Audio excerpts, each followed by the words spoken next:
Hey, everybody, it's Ron Johnson, and this is the Ron Johnson Show on Locked On Sports Minnesota. We got to talk about the playoffs, people. The Minnesota Vikings should have been hosting an NFC North championship game. Could that happen next year? Who do the Vikings most resemble still left in the playoffs? We'll talk about all that and much more coming up next on the Ron Johnson Show. Locked On Sports Minnesota podcasts. It's endless Minnesota Vikings talk with the diverse voices of your local experts. Now the Ron Johnson Show. On the field, in the broadcast booth, Ron Johnson is Minnesota sports. He's played with them, hung out with them, and grown up with all the big names in Minnesota sports. They're hanging out with Ron Johnson. It's the Ron Johnson Show on the Locked On Sports Minnesota podcast. And it starts now.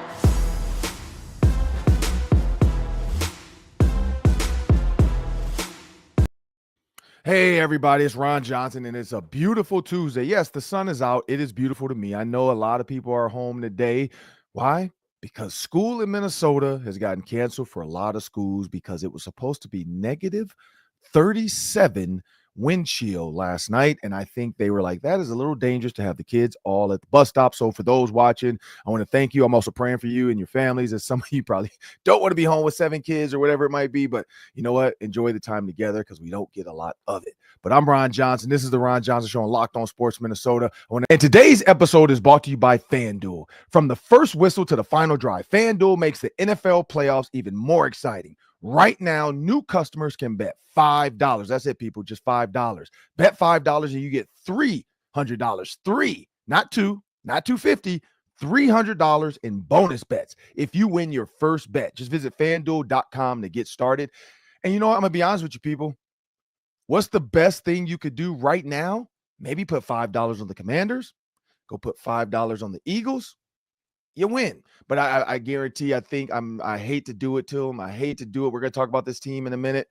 Put your $5 on the Eagles, people. The Eagles are probably going to the Super Bowl versus the Commanders. We know the Commanders already lost to the Eagles, they beat the Eagles once, but it's hard to beat a team twice or 3 times, even that, but twice because we know they split 1-1. But when you think about what this Eagles team looks like now and the potential weather issues, the Commanders, I just don't know if they can get it done in Philly. But again, I'm Ron Johnson. Sam Extra, my co-host, is about to join me.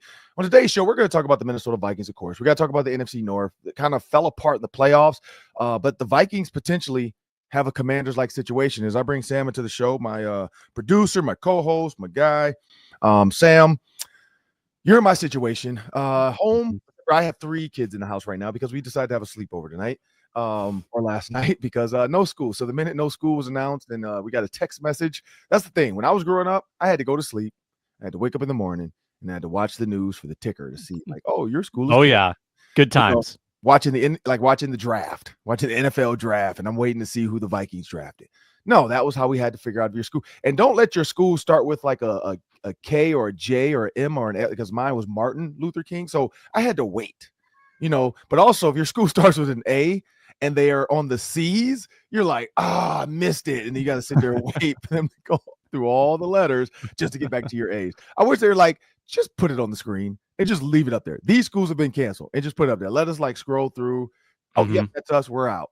Don't do the scrolling thing. I get the news has to be the news and they want to scroll it at the bottom. But yeah, now kids get a text message. Yeah, it's negative 16 today and it feels like negative 30 in Minnesota. So hopefully wherever you guys are listening from, whether you're on your break in Mexico, Cancun, because you got eliminated from the playoffs, wherever you're listening from, we greatly appreciate it. Whether you're on YouTube, because you can be on your phone in Mexico, because we're going, not saying when, but we're going soon, because this negative 30 is making me want to get out of here sooner.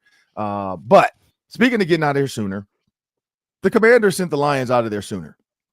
And the Commanders, and I said this, Sam, on multiple shows with you guys, I thought the Commanders, because you're like, who's the one team you think could upset, the apple cart, as they would say. I was like the Commanders. I like the Commanders quarterback from the start. I thought he could do it in the first round. I said that. I was like, the Commanders are the team. And I saw he could do it in the second round. Now, I did say I thought all the top seeds would just win. I thought it'd be 1-2, 1-2 in both. We got that in the AFC. We did not get that in the NFC. We got a 2 and a 6. A 2 and a 6. Right? They were the 6, right? Yes. Yeah. One behind the Vikings. Packers were 7, Vikings were 5. So we got a 2 and a 6 in the NFC, and we got A 1 and a 2 in the AFC. Lions, you did not help me hold my bet prediction together, but you did help me talk about which team do I think, if I had to pick a team to upset, because I was Sam asked, what team do I think could upset it? It was the Commanders. And it was only 100% because of the quarterback. I like Austin Eckler. I don't think he's a game breaker, though. He looked rested, though. I will say that. Like, he looked way fat. Like, I don't know if you remember Austin Eckler, Sam, from the Chargers, like his end of his Chargers days, where everybody, I mean, just Google that, people. I'm not making this up. If you Google Austin Eckler Chargers, just Google all the bad stuff people said about him on the internet. He looks slow. He looks hurt. He looks tired. He looks old. Like, it was so much slander about Austin Eckler and why they needed to get rid of him in San Diego. Fans were not happy with how slow he looked. He did look slow, though. But then you see him in this game, he looked rested. Because they're why? Because they have Brian Robinson, or I think it's Brian Robinson. I think Brian Robinson. Yep. Yeah, I think it's two Brian Robinson. Oh no, it's Bijan Robinson's the other one. But Brian Robinson. So they don't need to waste Austin Eckler for 40 carries. You know, like the Chargers ran him into the ground. It was past Austin Eckler, screen Austin Eckler, hand it off to Austin Eckler, go run the route for us, Austin Eckler. Commanders don't need that. They're like, dude, just give us 15 carries if you can sometimes. Give us a couple screens here and there. But hey, we got Brian Robinson. We got Terry McLaurin. We got weapons. We got Zach Ertz. Like, we got weapons. We got a quarterback that can run for us too. We don't need you all the time. So, hey, come over here. Justin Herbert can't run. And so he goes to the Commanders. Nobody understands the move. Doesn't make sense. Seems like it's just a swan song before he's done. And boom, this guy has a chance to go to a Super Bowl. I don't think he's ever been this close with the Chargers. I don't think the Chargers ever made it this far. And so Austin Eckler looked good. But Jaden Daniels was my reason. Terry McLaurin, good. We know that. Brian Robinson, good. Zach Ertz, good. But Jaden Daniels, when you watch him play, it is amazing. And then when you go zero blitz, when you go zero coverage blitz, he hurts you. If you don't get him, he hurts you. He comes out of that pile and he's going to get them 15, 20 yards. That's why I like J.J. McCarthy. I've watched J.J. McCarthy play softball. I brought that up last year, Sam, when I was at the C.J. Ham celebrity softball game. And great. Looked awesome. Was doing everything. And and I'm hoping I'm going to reach out to C.J. Ham. I'm hoping I get to host again this year, Sam, because I've figured out now with the phone and the microphone, I can just do interviews at the softball game and get a bunch of interviews for the show. Yes. And we just do quick little, call it the I don't know, the dugout segment. You know, just go in the dugout, interview a player in the dugout, and then we just run that. Hey, I was at the CJ Ham softball game, and hey, here's the dugout interviews. I don't know. We'll come up with a better name by then. We got a full off season to think about how we're going to handle this with the players. But yeah, I'm reaching out to CJ Ham's management early because I'm like, yeah, let me host it again. I would love to do it. But when you think about the way Jaden Daniels plays and JJ McCarthy, I feel like the Vikings might have that. Like, they have a guy that's athletic that can run. He's a little bit more athletic than Sam Darnold. And Sam Darnold ran and did a good job. But he's a little bit more athletic than Sam Darnold. We saw that at Michigan. We saw he was sneaky athletic at Michigan. We saw he could throw the ball. Now, does he have Jaden Daniels' arm? I don't know. Like, we don't know. Does he have Jaden Daniels' smarts? Because Jaden Daniels is like, when you watch him manipulate the defense and look other ways and come back and throw the touchdown to Zach Ertz, like, same thing. Look to the left, came back, threw it to Terry McLaurin. De'Ami Brown. He looked to his left, turned back, hit it to De'Ami Brown, which I was glad for De'Ami Brown because we know if it didn't go well, that's all Amon-Ra St. Brown was going to talk about because De'Ami Brown was one of the, I don't know how many receivers were drafted in front of him, but De'Ami Brown was one of them. Because he said that in his pregame. He's like, oh, they have one of those guys over there, which is one of those receivers that was picked in front of me. And he's like, he loves to let the other team know when he does stuff that you took this guy instead of having me. Well, didn't work this time. Commanders like, yep, we took De'Ami Brown. De'Ami Brown had a decent game for us. We're okay. We're doing just fine. Thank you, Amon-Ra, but we're doing just fine. Now, and Sam, correct me if I'm wrong, and maybe I have to Google this in a minute, but I don't know if they drafted De'Ami. I don't know if the Commanders were his drafted team or not. I thought he was drafted by somebody else and then got on the Commanders, but maybe I'm wrong about it. Maybe the Commanders did draft him and he just hadn't done much. Because that was the biggest thing, is he hadn't done much. Like, he hadn't been a integral piece of that puzzle. And but I know he was drafted in the 2021 draft in front of Amon-Ra St. Brown. It does say he was drafted by the Washington football team, as they were called at the time, third round. So he's been there, he's been there the whole time then. So he's been there the whole time. He just hasn't done anything. Like, he hasn't, his career has not been like, and valid, I guess I'll say, for Amon-Ra, to say De'Ami Brown like wasn't, better than him. And he didn't. He didn't have a great start over him. He hadn't done much over him. When you look at his 16 games played in 2024. 30 catches, 308 yards, 1 touchdown. He had the one game we all talked about because that's the one that you're like, oh, he did something. So he hasn't had a great career compared to Amara because, like, you know, if you look at his career, 12 receptions in 2021, 5 in 2022, 23, and then, or sorry, those are targets, and then 40 targets. You know, you look at his catches, 12, 5, 12, and 30. You know, it is what it is. It's not better than Amara, but he had a decent game. So I think that was one of those things where, like, hey, look, we got enough out of him, man. We got Terry McLaurin. Could we have taken Amara? Yeah, we could have. We could have. And they probably would have wished they did. But they didn't.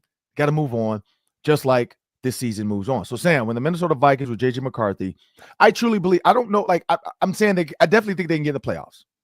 I think they could be the number 6 seed, maybe 5 again, because the defense looks like with all these coaches getting jobs, Aaron Glenn, Ben Johnson to the Bears, right? That's confirmed. Yes.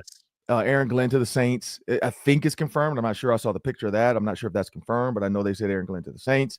There's still some open jobs, but it doesn't seem like Brian Flores is like a high person on some of these people's lists. So it looks like the Vikings are going to run it back with the same crew. And when you think about that, and again, maybe there's some people that get taken as offensive coordinators, like maybe Josh McCown ends up going to Chicago or somewhere else as offensive coordinator with the Saints. Who knows? Because he is in the NFC. These guys have played him. They do like Kevin O'Connell's offense. So it's like, hey, like Ben Johnson already has an offense, but it's like, hey, maybe I can add what Kevin O'Connell knows, or you're the quarterback's coach. You can help my quarterback and Caleb Williams. Same with the Saints. Saints need a quarterback. Maybe they bring Sam Darnold there and they bring Josh McCown with them. We don't know. We don't know what it's going to look like. But we do know that J.J. McCarthy could do the things that they did. I think they could get into the 6th seed. I think they can upset the 3. As far as upsetting the 1, if that's the way it goes, it would depend on who's the 1. If it is the Lions, I think a J.J. McCarthy athletic enough because the Lions, I don't know, and we'll talk about this in the next segment. I don't know if the Lions are going to be what the Lions have been. Like, they're losing their heart. They're losing a lot of the pieces of their puzzle. Like, they're losing the guy that, like, drew everything up for him. And then you're going to ask another guy to try to do it, or you're going to say, hey, come do your own thing. And that's going to be the key for me. I don't know. But what are your thoughts on J.J. McCarthy? Do you think he leads the Vikings to a 6 seed at least next year? Yeah, I think that they will absolutely be in the mix when you think about what they have to spend in the offseason. If they go the McCarthy route, and I think there's every reason to believe that they very well could do that, they're going to have $70 million to toss around, just like the Commanders did last offseason. They can go buy whatever they need to buy to reinforce that defense. The offense is pretty well set. Maybe add an interior lineman or a center. The defense needs help. Add to the defense, and you've got J.J. McCarthy, who has shown an ability to move, an ability to throw deep.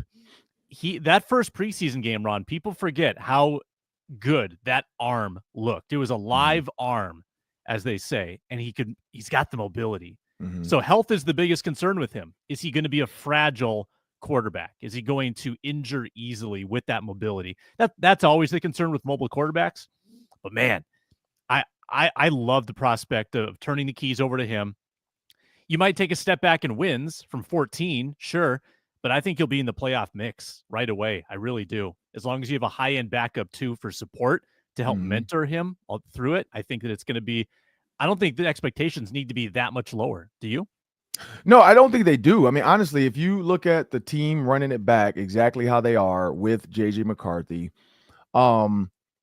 the only thing I would question or worry about is Sam Darnold eventually got this, like, empowerment. Like, he went into, like, Super Saiyan mode for a little bit. Like, he went into for those that know Mortal Kombat, you know, when Ken and Ryu hit their, you know, like, it was just it was just fireballs. He was just throwing them out there. Like, he was getting everything in the right spot, like the JJ to JJ touchdown where he kind of stepped up in the pocket and hit him deep. I just wonder, does J.J. McCarthy have that? And it wasn't J.J. to J.J. Sorry, that was Sam to J.J. touchdown. I'm envisioning the future. But does he have that? Does he have that? Steps up in the pocket, makes a guy miss, sees J.J. Justin Jefferson streaming down the sideline, improvise, and he drops an absolute dime into his breadbasket over a safety. I don't know.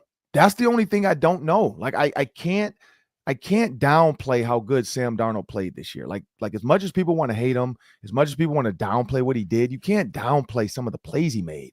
That was veteranism. That was understanding the offense. That was having a handle of like, I know I'm good. I was a number 3 pick. I all the stuff. Like I was one of the top quarterbacks in my class. I was, one of the top quarterbacks in college football. Like I was supposed to be the savior of the Jets. Nobody can save the Jets. Aaron Rodgers couldn't even save the Jets. Nobody can save the Jets. The Jets have to fire some people before they get saved. And I think that's going to be like, they haven't been the same since Rex Ryan and Bart Scott back in the day when he said, I can't wait. And then that didn't work out well. But like, it just hasn't been the same for the Jets. So like, I don't know what they need to do. I don't know who they need to get rid of. But somebody's got to go because the Jets just aren't jetting. Like it's not working. But when you think about J.J. McCarthy, like, he's like, could I do this? Could I make that throw? I think he can. But like the second knee surgery, to kind of go in and repair some swelling and maybe some scars, that's worrisome. Is it fine? Are they gonna have to keep doing this? Because again, I had a scope. I didn't have a replacement, and even my scope, I know it took a while for me to come back from it. Like it was not it was like 6 to 8 weeks, but then I never was the same. Like it took me almost a whole off season to get like full mobility and feeling good. And then like from there, like I kept having I ended up having like early onset arthritis. I ended up having some other swelling and stuff. It took a while. Like I went to the Bears, was fine for a little bit, got hurt again. Went to the Commanders at the time, wasn't the Commanders though. Different name. Started having some swelling there just from natural running around and playing. They could not diagnose what it was. They didn't know what it was at first. Did a couple MRIs and stuff. They're like, looks like it's fine. Like it looks like it's just irritated somewhere. Well, it was at the spot, I guess, where it happened. Was just irritation and swelling and inflammation. So I just had to rest and let it go down. And I had to wear a knee sleeve. Like I don't know where it's at. I have a knee sleeve somewhere. I have a sleeve like to this day that I have to sleep in sometimes because my knee is swollen. And so again, he's way younger than me, but he's already had a second surgery on that same spot. So that's the only thing I worry about. Now, granted, can they maybe limit the amount of running he does early on? Like, hey, just sit in the pocket, man. Learn how to be a pocket passer. And then when you need to run. But, we don't need you to be Josh Allen in year 1. We don't need you to be Jaden Daniels in year 1. But can he get there? I think he can. I think Kevin O'Connell, maybe I'm giving too much hope and credit to Kevin O'Connell. I think Kevin O'Connell can make a lot of quarterbacks, like with enough time, really, really good. And that's why I feel like, the same way Dan Quinn came in and changed the whole outlook of this team. Hey, this is what we're going to be. This is us. This is who we are going to be. Like he did that. Kevin O'Connell has done that with quarterbacks. When you come to me, this is what you're going to be. I'm going to make you X, Y, and Z. I'm going to do this for you. And I think J.J. McCarthy is just the next quarterback on his trophy case to be able to say, look what he did with Kirk Cousins. That 180 million, that's Kevin O'Connell. Kevin O'Connell got Kirk that money off of an Achilles. Sam Darnold, maybe 150 million, maybe 100 million. But Kevin O'Connell got you that. He made you that. And now then there's J.J. McCarthy. And then the question, Sam, it was too soon to talk about this, but then in 4 years, are we going to try to re-sign J.J. McCarthy for $100 million, or do we run it back with a rookie? Do we say, look, man, let's go. We got the 10th pick, we got the 8th pick or something. We traded somebody, or we got a big trade that happened, and we end up getting a pick because they wanted one of our guys or something. I don't know. We had to trade Jordan Addison maybe in a year or two because he's not happy.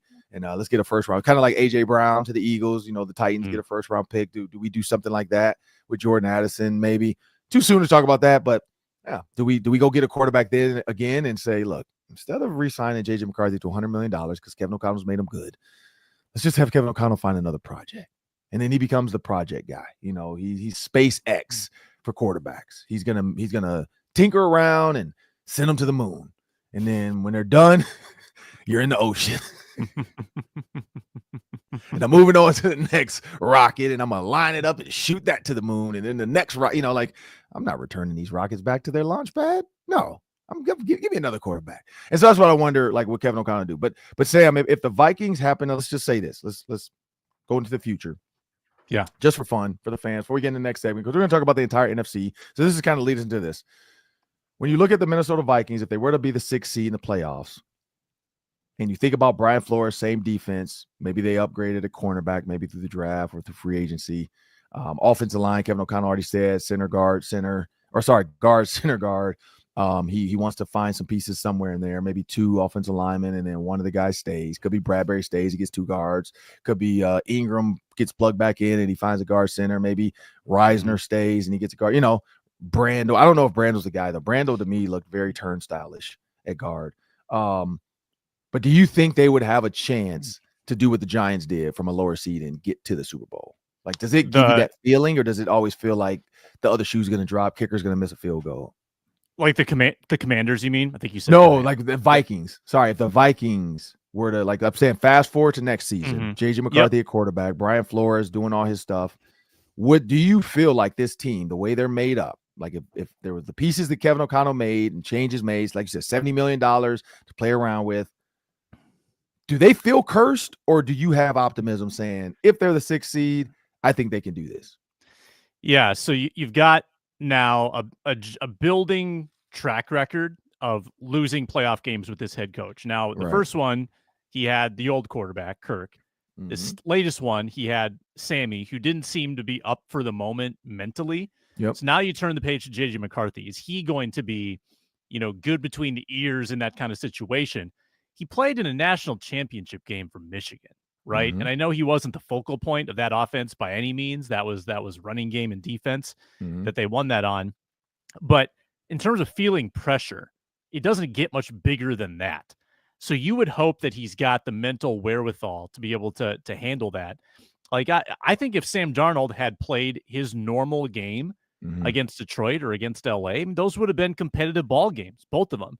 But he was so messed up upstairs that the Vikings weren't able to put their best foot forward. I like their chances, Ron, to be in the mix every year with this head coach and this foundation. I think they're always going to be in the mix. I think it might come down to McCarthy on whether or not they can get over the hump.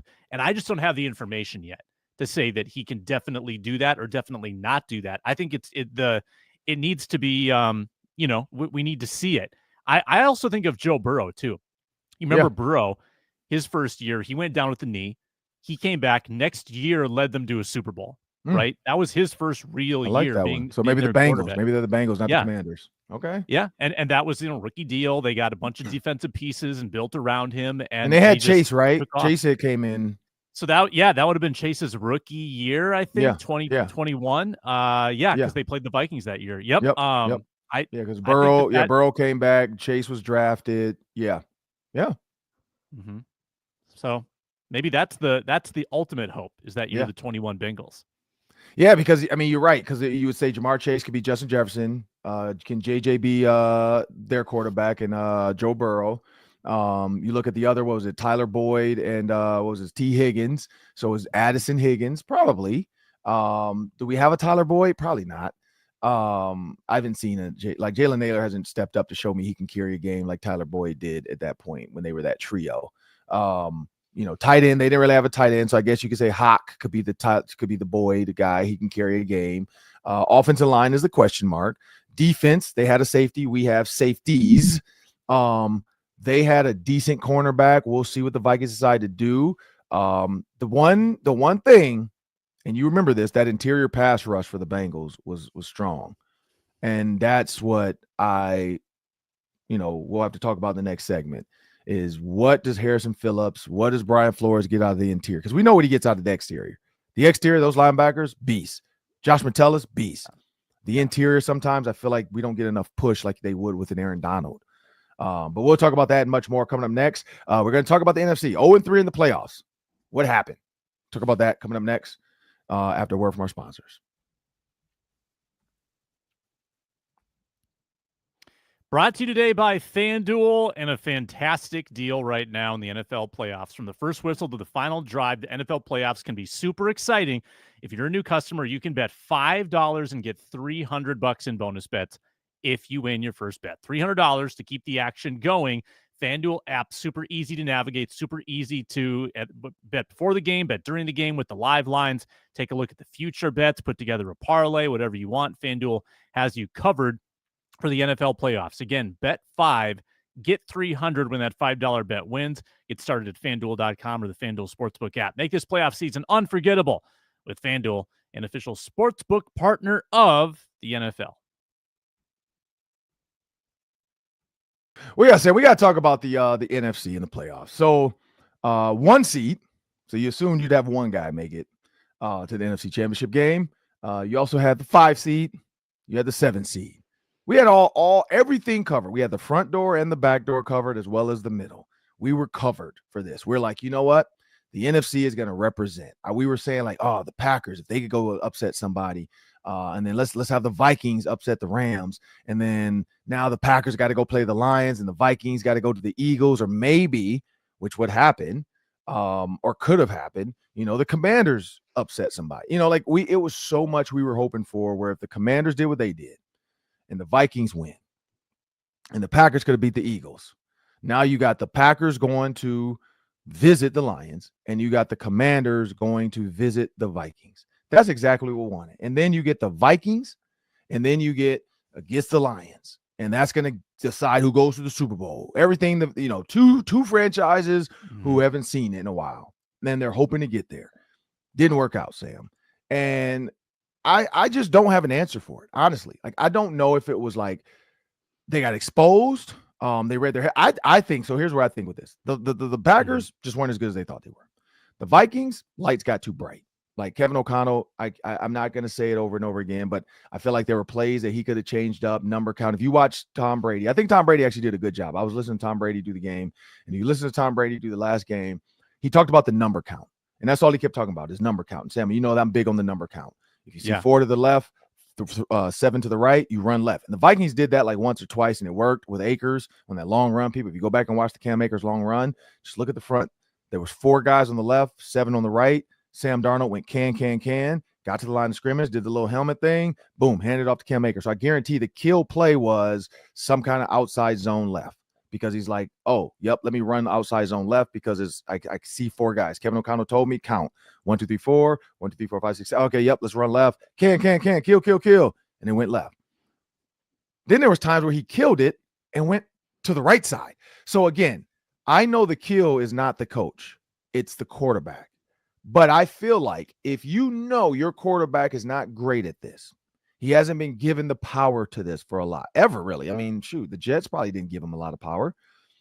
You have to give him a better help of like, if he cans or kills it, you maybe, no. Do something, gun, whatever. Do something. Because whatever your kill play was, you could see from right away. The kill is not there. We can't run to a 7-man front. And that's what Sam did every once in a while. And so when I think about the Lions, going to the Lions, too cute, way too cute. Like too many trick plays, too much. Like, I mean, one of them worked. Jameis Williams, the end around, double end around thing, he scores. Oh man, with Teddy Bridgewater in the game of that. Teddy Bridgewater was responsible for a touchdown on a toss couple, and he moved the sticks, made some throw. Like he went from high school coach to NFL playoff quarterback to take a team potentially to the Super Bowl. Or get a chance to go to the Super Bowl because his other quarterback got hit and might have had a concussion. Teddy came in and did his thing. Like for a guy that hasn't played all season, hadn't been to a practice all season, and was coaching high school football, hey, shout out to Teddy for working out and staying at least, in game shape to be able to throw some footballs. But and shout out to the Lions for making that call, because I guess they didn't think their backup could get it done. And so they're like, look, we're getting Teddy to be our backup. So when you think about that, that's what I'm confused about with like some of the trickery and the cutesiness. Just bulldoze the Commanders. You were beating them. Like, I mean, you were throwing interceptions, but a couple of them weren't they were just cute. Your receiver threw an interception. Like, what are y'all doing? And so for me, I just thought they got too cute. They read their own headlines. Ben Johnson was doing too much. Ben Johnson might have been like, man, I'm ready to make $8 million a year. I'm throwing this in. Like, the sooner I lose, the sooner I can become a head coach of the Chicago Bears and get to a nice city. I'm out of Detroit. I'm in Chicago, big city. I get to go to the Bean. I get to go downtown. I get to go where Mike Ditka, used to hang out at his bar. I get to meet, I go to Hallis Hall, one of the most storied teams in NFL history, one of the first teams in NFL. Do I really want to be here right now, still trying to go to the Super Bowl and just lose to Patrick Mahomes? Let me just throw this away. And he just ran some trick plays. Like, I don't understand that. So that's what I think happened in the NFC North, Sam. Like, it's just, we know the Packers just got overmatched, but I just felt like the Vikings and the Lions got outcoached. Like, it was way too much. Like, some of the things, like the Vikings were more outcoached of just brute force, but the Lions were just too cute. And the Commanders were like, look, we're teaching our guys to stay back. We're not going for all that. If you do a trick play and you get 7 yards, great. You're not getting a home run out of a trick play on us. But I don't know. What do you think? Yeah. injuries certainly for the Lions played a factor, and they threw us all off the scent with that Vikings game. The Vikings look worse. Yeah. That they could only score 9 against that defense because we saw the Lions defense struggle. Oh, they played the Vikings. Oh, they looked great. Oh, they figured it out. They figured out a way to get around all these injuries. Nope. They were bad the whole time. The Vikings let them off the hook. They lose Amik Robertson on the first drive. Another big significant blow to that secondary, and they had nothing left. They had nothing left against a competent passing attack, which the Vikings were not. They had nothing left, and I feel bad for the Lions fans in my life. That's really disappointing. I thought the Packers against good teams looked kind of fraudulent all year. Like their offense couldn't get going until the fourth quarter. There's not a lot of cohesion in that offense, which is surprising with Matt LaFleur. And you wonder if Jordan Love has it. Like, is he going to be the answer for them, to get them over the hump? I don't know. And yeah, I mean, we've talked about the Vikings ad nauseum. They just, the lights were too bright. You're right. But Ron, do you think there was did the NFC North race wear all three teams out? Because it was so fierce. Mm-hmm. The prize the whole time was win the NFC North, get a bye in the playoffs, be the 1 seed. Yeah. That was such an exhausting chase in the division. Did anybody have anything left for the playoffs? They played these emotional division games right before the end of the season. I like that. I like that thought. I think so. That's a good take. Like, I like that. That is because you're right. Like, every other team's divisions kind of were already framed up. Like, they knew who the winner was, like 2-3 weeks left. They knew, like, the other guys were just fighting to get in the playoffs, but they already knew who was the leader in the AFC. They knew the Chiefs a long time ago were going to have the 1 seed. They knew the Chiefs were the team. Like, the Ravens knew where they stood. The Bills knew, like, they all had clinched and they were in their spots. The NFC was the one that could have flipped by a loss to the, Lions lose, Vikings flip up top, Lions then get the 5. Packers could have won the week before that as well, and they could have put a hurt, and they, if they win and then the Vikings lose, they maybe can get up ahead of the Vikings. Like, yeah, there was a lot pushing forward to see who could be the NFC North champions at the end with like the last, 4 weeks to go. Whereas a lot of teams were already set and they were starting to rest guys, like the Vikings and the Lions and the Packers could have, but the Vikings and the Lions could not do it. They could not rest a guy. They had to keep playing it out. And so, yeah, I think that was part of it. I think a little bit of it was, and also like the hangover though for the Lions, the problem too is like the bye is not always your best friend. For teams like the Chiefs who have had the bye for 8 years or something, right? 7 years or some stupid thing like that. Like the Chiefs have been in this. It's dumb. Yeah. So when you think about that, they're kind of built for this. They're like, look, we already know we're going to get a bye. We already know what it feels like to come off the bye. Because what people forget, it used to be 2 teams got a bye. So you don't have to be the number 1 seed to get a bye. You could have been the 2 seed as well to get a bye. So the Chiefs have always been in that 1 and 2 spot. Like, they were used to this, sitting back, waiting for the other teams to play on wild card weekend. It used to be 2 games of wild card weekend with 2 teams waiting for them to come play them. Now it's 3 games, so 6 games on wild card weekend because they've changed it. So with that said, yes, I think there was a little bit of tiredness. The Lions coming off of and then the Commanders, they went win. So they were hot. Like they had a big playoff win, and now they're like, oh, now we just got it. We're lathered up. Whereas the Lions had to kind of get introduced into the game, and the Commanders were ready. They were ready for that game. And so, yeah, I think that could be like a play. Yeah, call it a season hangover. But it's just tough because they were the best division in football. Like, we were claiming the best division. We were saying across the NFL, if you put pound for pound, you put the Lions up against the number 1 seed for every division. We thought the Lions were the best other than the Chiefs. We all thought the Lions were number 2 in the power rankings. Everybody did. So don't act like y'all knew the Lions were frauds. Everybody did. Everybody had the Lions. Some people had Lions as 1 over the Chiefs, but everybody had the Lions 2. You look at the Vikings, the 2nd team in every division. A lot of people would have picked Sam Darnold, Kevin O'Connell, and the Vikings. You look at the 3rd team in most divisions. A lot of people would have picked Jordan Love and the Packers and LaFleur. Like, it just lined up. And even with the 4th, I don't know. People picked the Bears over the 4th seed in a lot of them. But you could argue the Bears at one point when they started the season, I think they started with 4-2. We're good. They just gave up a Hail Mary to the Commanders and never looked back. They didn't know how to get back to where they were. It was, I don't know. Have you watched the show on Apple? You probably haven't seen it. I don't even know. I'm going to ask this, but have you watched the show Severance? Oh my gosh. I can't believe you asked that. I binged it. Did you? It last week. Okay. Because I just started it. So I'm on like episode 5. Me and my wife, since the kids are off today, like we're going to feed them. We're going to go to the gym. We're going to do some basketball. We're going to do some softball. I got some work I got to do. But then we're going to get in the bed. And for the rest of the day, we told our kids, like, look, you guys can veg out a little bit. Like, just watch TV. Don't eat snacks all day, but you guys can watch a little TV. We're going to give you the day off. Like, this is the longest weekend ever if you think about it, because we had the Friday was a short day for us. Then you got the Saturday, Sunday, Monday, Tuesday, 4-day weekend. So yeah, but we're finishing up. My wife's already seen, I think she saw up to like episode 5 or 6, and then I know season 2 has started. But think about Severance. That's what it feels like. It feels like after the Bears did that, they went into Severance. Like something happened to that team where their one part of their life was like, we're gonna practice, we're great, we got this. It's nothing happened, and the other part of their body shows up to the games is like, yeah, we gave up a Hail Mary. We're not that good. We're not that good. We're just gonna let teams run through it. And they never came back together. They never got their consciousness back together. It was a total split. You know, Caleb Williams, you can tell sitting on the bench, he's trying to tell himself like, don't come back to work. Don't come back to work. Don't come back to work. Like. Yeah, Eberflus's Audi finally allowed his resignation. Yeah. And so if those that haven't seen Severance, you have to watch that to understand those references. But yeah, like Caleb Williams, he was like, don't come back. No, just wait till they get offensive line. Don't come back. Yeah, he was on the bench looking so dejected. Like, wait, we just do this every day? What is wrong with y'all? What is wrong with y'all? Why are we doing this every day? Like, something's got to be better out there. No, it's not better out there for you.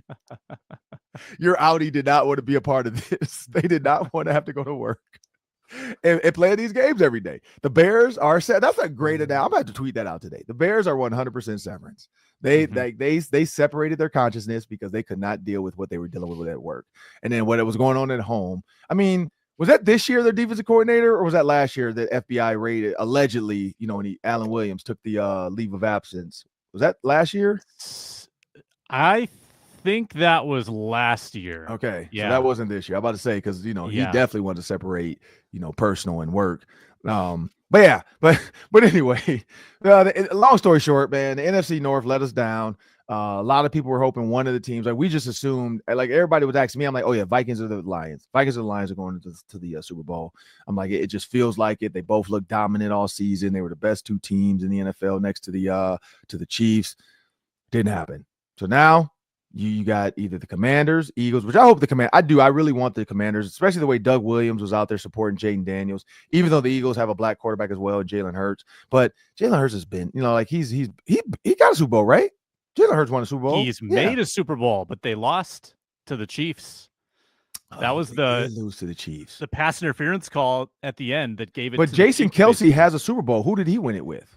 That Nick Foles? That was Nick Foles back in 2017, the one the Vikings should have been in. Okay, so Jason Kelce has a Super Bowl, but not Jalen Hurts.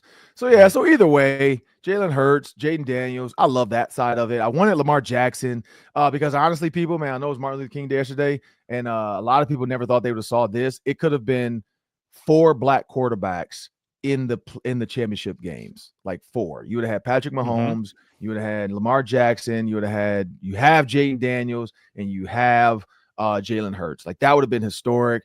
But I still like Josh Allen and the Bills. I honestly want Josh Allen and the Bills to beat the Chiefs. I'm so sick of Patrick Mahomes and like I don't want to see Caitlin Clark sit next to Taylor Swift at the Super Bowl. Like we just don't need that. Like I get it. I love CC and she's a great basketball player. But yeah, it feels forced. Like some of these relationships. Somebody was telling me too, if you look at the early game, Caitlin Clark was sitting like in the back row of the suite, like she was in the second row.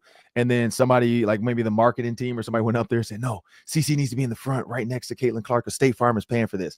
And so then all of a sudden she moves up. She has her red jacket, State Farm, and Patrick Mahomes, State Farm, and they're next to each other whispering and stuff and blah blah. So it feels so forced. It feels marketed. It feels forced, but whatever. Yeah. Live your life. Have fun. Caitlin Clark has been a fan of Taylor Swift. So I know that was a dream come true for her. Taylor Swift probably is like, Caitlin who? Like, oh, she's the Steph Curry of women's basketball. Okay, got it. Thank you. Like, Taylor Swift, like, she has no idea who Caitlin Clark was. Like, I mean, her team had to break it down for her. Like, she's a female basketball player. She is the Steph Curry of the WNBA and is really, really good. Like, that's how you break it down for her. So, but we got the Daily 3 coming up. That's 3 questions, 3 minutes each. And we'll be back after a short pause and a word from our sponsors. We are presented today by Game Time. It's the best way to get to live events in your area, whether that is sports, music, theater, or comedy. You get to a concert this year. Maybe get to Nate Bargatze. He's now coming to St. Paul on July 27th, the XL Energy Center. Check out tickets at Game Time. Get to Target Center. Watch the Wolves in their second half of the season. Take the guesswork out of buying tickets with Game Time. Game Time Picks filters out the fluff. You can get views from your seats. You get the best possible customer service and all-in prices when you toggle that on at Game Time. Download the app, create an account, use code LOCKEDON for $20 off your first purchase. Terms apply. Again, create an account, redeem code LOCKEDON for $20 off. Download Game Time today. What time is it? Game Time. Well, Sam, now it's time for the Daily 3. That's 3 questions. Spend about a minute and a half each today. Take it away. All right, Ron. T-Wolves hit their halfway point of the season.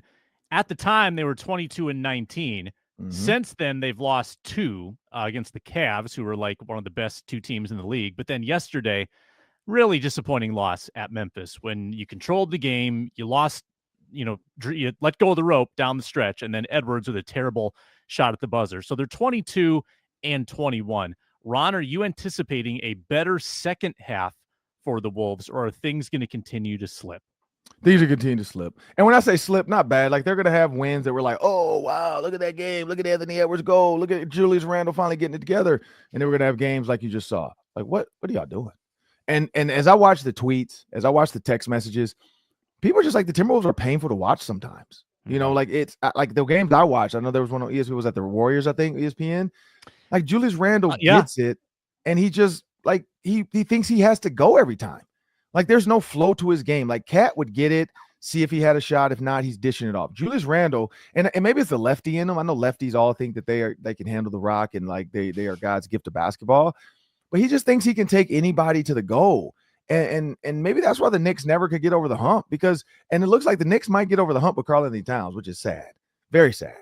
But they just can't, like, and that's, they have to stay healthy. But yeah, he just tries to take everybody. Like, it's like, pass the ball and wait for the game to come to you. Like, it'll be times where he's dribbling. You can see Rudy Gobert finally getting the spot because he's like, I got the guy. And then Julius Randle just puts his head down and goes. And then Rudy Gobert kind of looks like, really, man? Like, I was open, dude. Or, he's dribbling 2 guys in the lane, and you got like Jaden Daniels off to his left, or you got like Anthony Edwards on the wing. He's not passing it. And then he shoots it and he misses. He makes them, like, and that's the problem. Some he shoots and makes, but it doesn't look like everybody's happy for him. It looks like they're like, oh, he made it. Damn it. That means he's going to do it again. So no, I don't see it getting better. I think this is what they are. I think they're going to have to, I think Connolly's going to have to just tuck his tail and say that was a bad trade and move on. Yeah, totally agree. The Julius Randle brand of basketball is not a winning brand of basketball.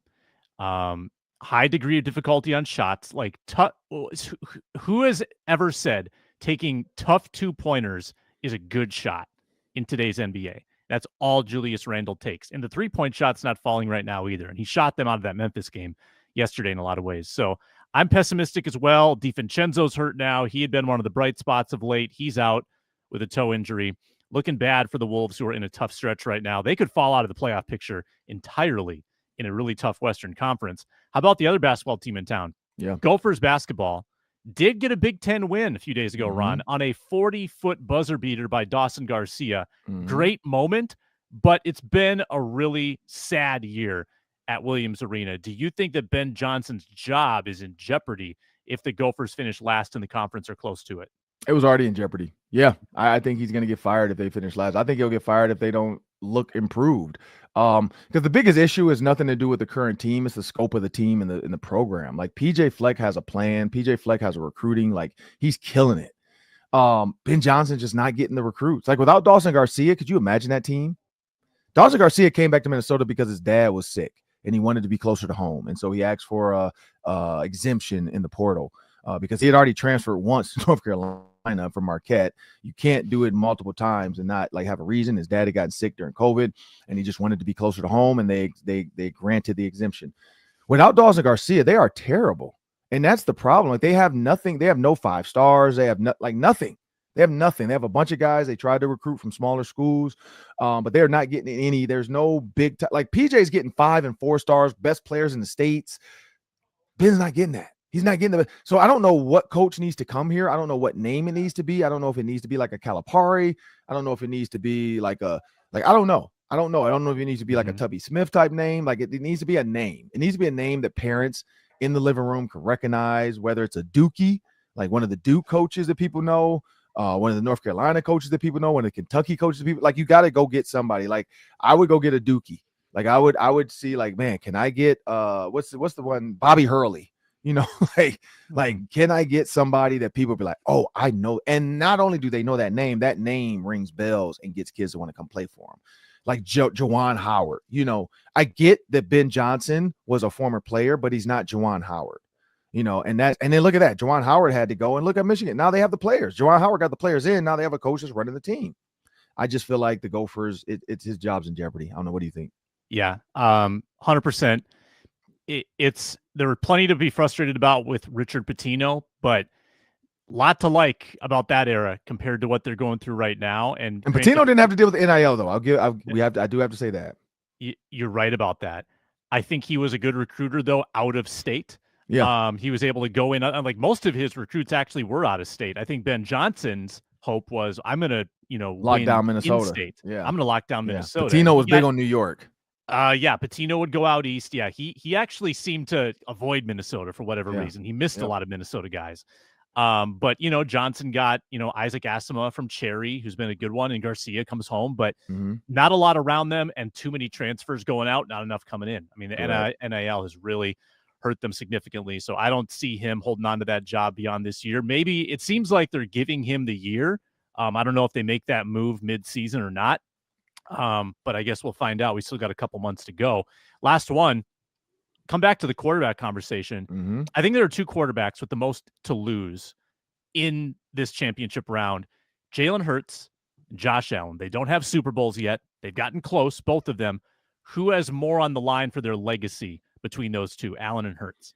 I'd say Allen because so there's 2 points to this. So I'll say Allen because Jalen Hurts has been to a Super Bowl, so he at least has gotten there. Jalen Hurts definitely will need a win, but he's gotten there. If he gets there again and loses, he loses to Patrick Mahomes. He got there. If Hurts plays Allen, then one of them is going to write the story for their career. Josh Allen feels like a little bit of Aaron Rodgers. Like, we know he's good. We know he's probably one of the best quarterbacks. Will finish when he's all said and done, but he needs that one Super Bowl. Like Marino never got it, but his numbers were enough to get him to the Hall of Fame. Josh Allen's going to need a Super Bowl because he's a runner as well and not so much of a passer all the time. And so that is going to take from his stats in the end. Like, Lamar Jackson to me is a Hall of Famer. Like, when you look at the way he runs and passes, like probably about to win his 3rd MVP.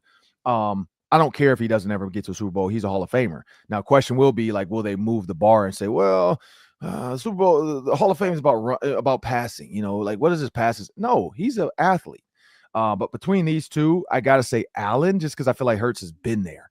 Like, Allen can't get over Patrick Mahomes. Now, the only reason I think Allen, at least right now, people won't say anything is because every single time he keeps losing to Patrick Mahomes. And it's like he can't get over this Patrick Mahomes. So, like, maybe people say, like, look, he did everything he could do. That was his AFC Super Bowl. He just could not win it over Patrick Mahomes. So I think that's the key. But I think Josh Allen has to slay that dragon of beating the Chiefs. Yeah. In some ways, that almost gives him a pass because you can look at this Allen era and say, yeah, he was second best to the best, a generational quarterback. And that's actually what got in the way of Hurts from winning his Super Bowl too, was Patrick Mahomes in the Super Bowl. But also Hurts has now lost to, he's lost to Baker Mayfield in the playoffs. I'm trying to think who. I think he lost to the Bucs in another. Oh, it was Brady. He lost to Brady. He lost to Mayfield, I think. And then if he loses to Jaden Daniels, people are going to start whispering about Jalen Hurts. True. Why does this happen in the playoffs for him? True. So, and you know how hard Philly is on their team. I think that they're both really interesting cases. I'm going to say Jalen Hurts on this one, but this is the year that Josh Allen's got to do it. This is the year when I think the Bills are special offensively. The Chiefs are not. The Chiefs are not special offensively this year. Yeah. I think this is the year he's got to get it done. It's got to be now. Only reason I would stay away from Hurts on this one is because this season has been weird. Like, they don't throw the ball as much because of Saquon Barkley. So I feel like this is like a anomaly, like to say, look, man, like, we didn't ask Jalen Hurts to do a ton. We thought Saquon Barkley can get us there, which I think Saquon Barkley will get them to the Super Bowl. Like, that dude is nuts. Like, when he gets into the open field, I didn't realize how fast I knew he was fast, but it's just another gear. Like, he hits it when he sees open daylight, it's another gear. It's like, it's like recess for kids. Like, when kids hit that recess door and they're allowed to run, they take off. And that's what it looks like. Saquon Barkley's been locked up in class all day, the Giants, and he finally has gotten free because he is running as fast as he possibly can. And the Giants look horrible, by the way, with all their teammates supporting the Eagles. Like, they're in Jalen Hurts' suite. Could you imagine that being your rival, like the Vikings in Jordan Love's suite, supporting the Packers to go to the Super Bowl? Like, what? You have absolutely created a terrible situation in New York when your players don't hate the Eagles enough, but they hate you more than they hate the Eagles. So they're willing to go support the Eagles and Saquon Barkley to make it to a Super Bowl. Like, wow, you have really just lost your locker room, Giants. Like, that's what I said. People need to get fired there too, and the Jets. But that'll do us for today on the Ron Johnson Show. I'm Ron Johnson, Sam Extra. Thank you guys for listening and joining today. Please make sure you subscribe to YouTube. We can get all of our shows all the time. We got the football parties all week long. Make sure you check us out with Arif Hassan, Luke Inman, Luke Brown, Sam Ekstrom, and of course I join with some great stories now and then. And check out our interviews. We're gonna have some short interviews throughout this offseason with former Vikings, current Vikings, other athletes across the NFL. So make sure you guys don't miss those as well on the Ron Johnson Show. I want to thank you guys. Have a great weekend or week.